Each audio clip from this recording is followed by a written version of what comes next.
Hi, I am Marylle Delposo, a BA Communication and Media Arts student from the University of the Philippines, Mindanao campus. And today, I will talk about my observations and reflections about how communication impact or change my community. Let me introduce the community I belong to. I am actually not a native of Mintal or of Davao City.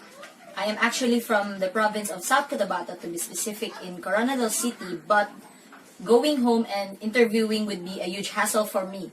But currently, I am here in Davao City for my studies, and I am staying in the Silva dormitory, and it is actually a huge dormitory and caters a lot of students also from the university. For the first 5 months that I have been staying here, I have noticed that the boarders or the residents seems to have little to no communication at all with other residents in the area. So in some sense, the interpersonal communication takes place, weighing what to do on how to cope up with a new environment, then comes up with the idea that a way of coping up is to interact only with the things or people that are familiar to them or that reminds them of their homes. So based on experience and honestly speaking, I, and also with my board mates, only interact with people we are friends with at school, or our classmates, or those people we know who are also from our province. So this fact is proven true by a study conducted by Gustav and Edward. It's called the mere exposure effect. So what is this mere exposure effect? This is where people tend to develop preference over things that are more familiar to them, and this was described as the glow of warmth one feels in the presence of something familiar. So this is also known as the familiarity effect. Based on my interview, they have less interaction with people around them because of the following reasons. One, because they are busy with their academic life. Another reason is, in the community, there's a variation of culture. Not everyone is from the same place, and some are from the upper regions in Luzon, some from Visayas, and others are from faraway provinces in Mindanao. So there is a cultural difference in the residents. The contexts differ from one another, and even the language that is used. So in this sense, miscommunication and stereotyping could arise. An example is the difference between the Hiligaynon and the Cebuano in terms of their enunciation. So personally speaking, I have noticed that the Cebuano Davao, the way they enunciate words, clearly reveals what exactly they mean or what they want to convey. For example, when they are mad, it is really evident due to the change in the pitch and the tone of their voice.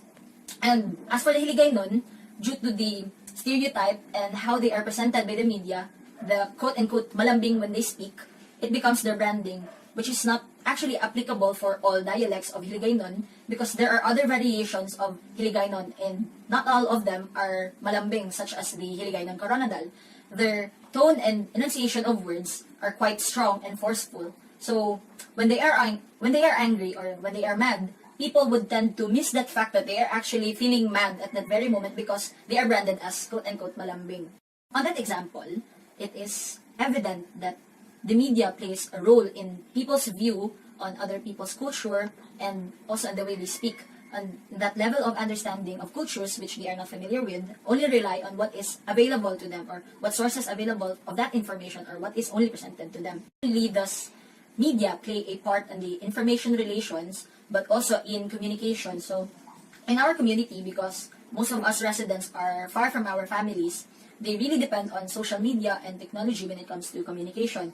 So meeting people changed also its venue into the virtual world, such as in learning, discussions, or activities are now available virtually. So virtual classrooms and various messaging platforms are now available, present to easily interact without leaving their homes. Also, physical books are also now available online and is accessible by anyone. So there's no need for them to actually go to the library. But despite the convenience that the media offers to us in terms of retrieving and imparting information, I believe that these improvements takes us to another level of challenges.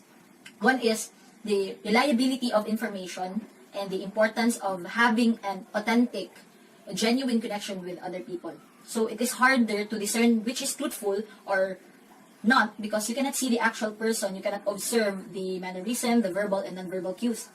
So if there's no actual interaction with other people, this would halter the formation of new relationships, and there'll be less room for improvement. And second, another reason of another challenges is the stereotyping of culture would still continue because the exchange of ideas is stopped. The possible solution for this is that we, the people of the community, must take the initiative, must possess the craving for knowledge that we can only obtain through actually dipping into the pool of information from other people.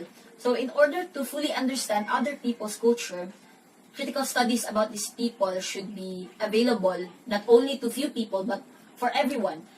So an example is also in our university that they offer the Mindanao Studies as a GE program in school, in our campus. So it is actually a good step in educating people about Mindanaoan culture. Hopefully though, this will also be available to other campuses and other schools and also other critical studies about other cultures, because in order for us to improve ourselves, we must know who we are first. We must understand who we are.